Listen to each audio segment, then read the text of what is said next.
discuss how to use goal-setting frameworks to align your newsroom towards a clear vision of success. No matter what kind of goals you're setting, they should always be SMART goals. That's specific, measurable, ambitious, realistic, and time-bound. Even better than SMART goals are SMARTY goals, where you also add in things to make sure your goals are inclusive and equitable. I'm not going to go too much into detail about how to write SMART goals because there's a worksheet in the reading materials and lots of things on the internet that describe how to write SMART goals. Instead, I'd like us to think more about how do we incorporate goal setting into the culture and processes of our newsroom. Whether you're editing a story or managing a multi-million-dollar budget, you're always setting goals.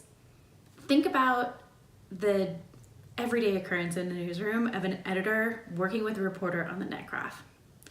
An editor is asking questions like, what is the unique thing that you found in your reporting? What's the most important takeaway that we want our reader to leave with? How do we summarize the big facts of this story in a concise way? You're essentially figuring out, what does success for this story look like? You're setting a goal. Think about writing goals or writing SMART goals as defining the nut graph for your products. What's the core thing that you're trying to achieve that'll mean success for your users, for your audiences, for your business? What does success look like? At Chalkbeat, where I work, our mission is to fill the gaps in local journalism by providing independent, nonpartisan news on local education issues so that those communities can find solutions that provide more equitable outcomes for children who have historically not had access to quality education. Our mission is specific, and it defines the unique role and values of our organization. It's also really easy to rally behind. Journalists who work at Chalkbeat know what we're trying to achieve and what's expected of them. To measure whether we're achieving our mission, we track the impact of our work, how often our reporting has informed the debate or actions in a community, how far our journalism has reached, and how engaged readers are with our journalism. In companies with a strong product culture, you'll often see a pyramid of goals. You'll have the high-level mission, or the core reason that the company exists, and then each department might have its own set of goals and objectives that show how they'll contribute to that mission. On even a micro level, for each product, whether it's a newsletter, the website, a podcast, you'll have very granular goals to say what are the outcomes that we're specifically trying to achieve with each product. My favorite goal setting framework is OKRs, or Objectives and Key Results, because it's a framework that you can really apply at any level. OKRs define what you're trying to achieve and how you'll know when you've reached your goal. Objectives should be ambitious and easy for the team to rally behind and understand. And key results are the indicators that you've actually reached your objective. OKRs don't explicitly define the work.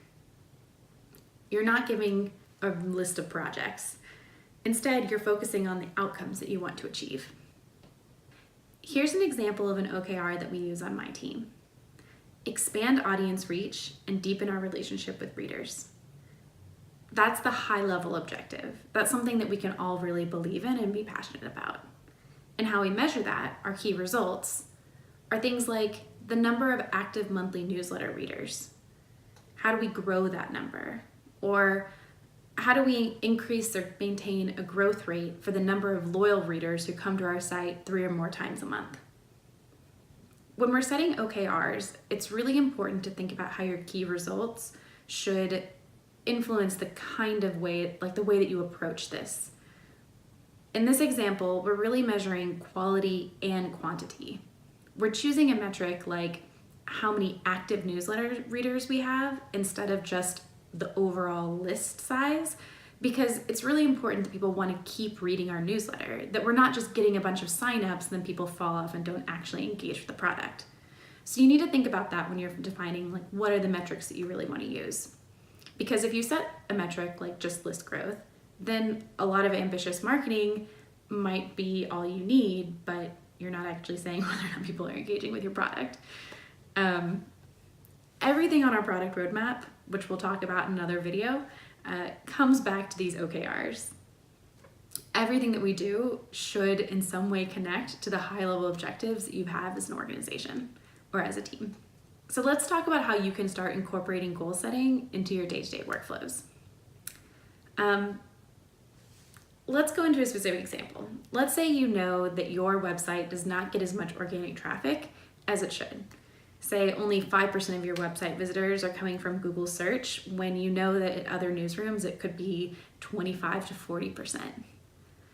You talk to the lead engineer and she tells you, well, we know that the site architecture is messed up and there's a bunch of critical errors related to SEO, so we're probably being penalized by Google, but it's not really important right now for us to fix that.